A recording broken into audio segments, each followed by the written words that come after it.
નમસ્કાર મિત્રો, ફોરેસ્ટના final result બાદ ગુજરાતમાં માહોલ ગરમાયો. 21/10/2022ના રોજ એક નોટિફિકેશન આવી. ગુજરાતમાં મહેનતુ વિદ્યાર્થીઓમાં એક આનંદનો માહોલ.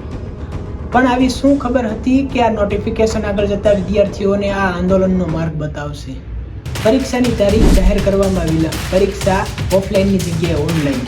વિદ્યાર્થીઓ તેના બંધારણીય હકથી વંચિત. લેવાયેલી પરીક્ષામાં પ્રશ્નોની ભૂલ. અમુક શિફ્ટમાં 2 પ્રશ્ન તો અમુક શિફ્ટમાં 15 પ્રશ્નો. આ બધું થયા બાદ ફાઇનલ આન્સર કીમાં વિલંબ. 3 વાર આપવી પડે છે ફાઇનલ આન્સર કી. પેપર ફૂટવા અને ગેરરીતિ આચરવી એ છેલ્લા ઘણા વર્ષોથી ગુજરાતની સામાન્ય વાત છે. છેલ્લી ફાઇનલ આન્સર કીમાં અચરજ પામે તેવા નામનો ખુલાસો કે જે વિદ્યાર્થીઓના હિતમાં ખુલ્લી છાતીએ આવે છે મેદાનમાં, તેના દ્વારા કરવામાં આવેલા વિવિધ ખુલાસાઓ અને રણનીતિઓ. તો ચાલો આગળ આ વિડીયોમાં જોઈએ. હેડ ઓફ ફોરેસ્ટ અને અગ્ર વન સંરક્ષક શ્રી દ્વારા તારીખ 20/10/2022ના રોજ ફોરેસ્ટની ભરતીનું ડિક્લેરેશન કરવામાં આવે છે. આ ભરતીનું કામકાજ ગૌણ સેવા પસંદગી મંડળને સોંપવામાં આવે છે. આખરે તારીખ પે તારીખ વિદ્યાર્થીઓના અનેક રજૂઆત અને અનેક આવેદનો બાદ ગૌણ સેવા પસંદગી મંડળમાંથી એક નોટિફિકેશન આવે છે, જેમાં પરીક્ષા ઓફલાઈનની જગ્યાએ ઓનલાઈન તેમજ સંપૂર્ણ પરીક્ષાના સિલેબસમાં ફેરફાર કરવામાં આવે છે. આખરે ગુજરાતના વિદ્યાર્થીઓની આતુરતાનો અંત આવે છે. 475 દિવસ બાદ પરીક્ષાનું આયોજન થાય છે. તારીખ 8/2/2024 થી 27/2/2024 સુધી પરીક્ષાનું આયોજન જુદા જુદા ઝોન વાઇઝ થાય છે. એક દિવસની 3 શિફ્ટ, એવી રીતે ટોટલ 48 પેપર લેવામાં આવે છે. આખરે પરીક્ષા પૂરી થતાં ફાઇનલ આન્સર કી બહાર પાડવામાં આવે છે. આ આન્સર કી દરમિયાન ઘણા બધા ઓબ્જેક્શન રહેલા હોય છે. આશરે 1500 જેટલા પ્રશ્નોમાં ઓબ્જેક્શન આવે છે, તે માટે વાંધા અરજી મંગાવવામાં આવે છે. રિવાઇઝ આન્સર કી ફરીથી બહાર પાડવામાં આવે છે, તેમાં ઘણા બધા ઓબ્જેક્શન સામે આવે છે. ફરીથી પાછી ફાઇનલ આન્સર કી આપવામાં આવે છે. આખરે ગૌણ સેવા પસંદગી મંડળમાંથી એક નોટિફિકેશન આવ્યું. 35 પ્રશ્નો જે ખામી ભરેલા હતા, તેમ છતાં ફાઇનલ આન્સર કી જાહેર કરાઈ. અમુક શિફ્ટમાં 2 પ્રશ્નો તો અમુક શિફ્ટમાં 15 17 પ્રશ્નોમાં ભૂલ છે. આ ભૂલ તો પ્રશ્ન પેપર કાઢવા વાળાની છે, પણ ભોગવી રહ્યા છે વિદ્યાર્થીઓ.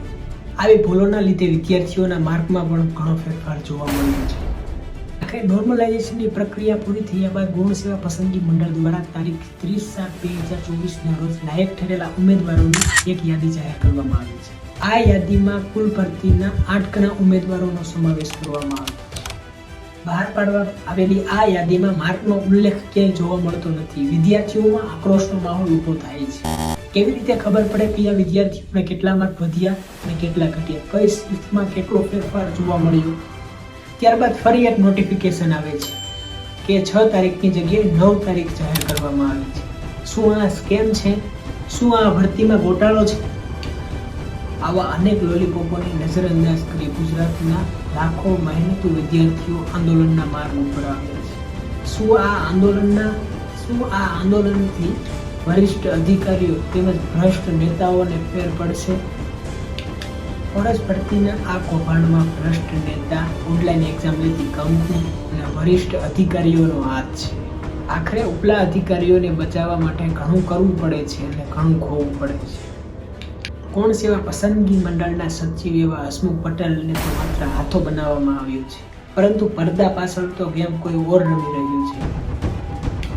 અચાનક જ ગૌણ સેવા પસંદગી મંડળના સચિવ હસમુખ પટેલ પોતાના ટ્વિટર હેન્ડલ ઉપરથી બધી ટ્વીટો ડિલીટ કરે છે અને ટ્વિટર એકાઉન્ટ ડિલીટ કરે છે. ફોરેસ્ટ પરથી ગોટાળામાં ફસાયેલા આ હસમુખ પટેલ માત્ર થોડાક દિવસના જ કહેવા. ક્યાં થવાની છે બદલી? TCS કંપની અને ગુજરાતના વરિષ્ઠ અધિકારીઓ વચ્ચે ફોરેસ્ટ એક્ઝામ લેવા માટે 65 કરોડની ડીલ થઈ. અગાઉ 10 કરોડની ચૂકવણી કરવામાં આવી. બાકીની ચૂકવણીના દબાણમાં હસમુખ પટેલ ન આવતા તેમને બદલાવવામાં આવશે. તેમના ગુજરાતના ખૂણે-ખૂણેથી વિદ્યાર્થીઓ ગાંધીનગર તરફ જવા રવાના થયા છે. ગુજરાતના લાખો મહેનતુ વિદ્યાર્થીઓ દ્વારા કરવામાં આવેલો આ મહા આંદોલનના પરિણામ શું? આ ફોરેસ્ટ કેમ્પની માહિતી ગુજરાતના હરેક વ્યક્તિઓ સુધી પહોંચવી જરૂરી છે. ગાંધીનગરમાં હજારો વિદ્યાર્થીઓ ભેગા થઈને એક મહા આંદોલન થઈ રહ્યું છે, તો તેમનું પરિણામ શું? તો ચાલો મહા આંદોલનનું પરિણામ આપણા નેક્સ્ટ વિડીયોમાં જાણીએ.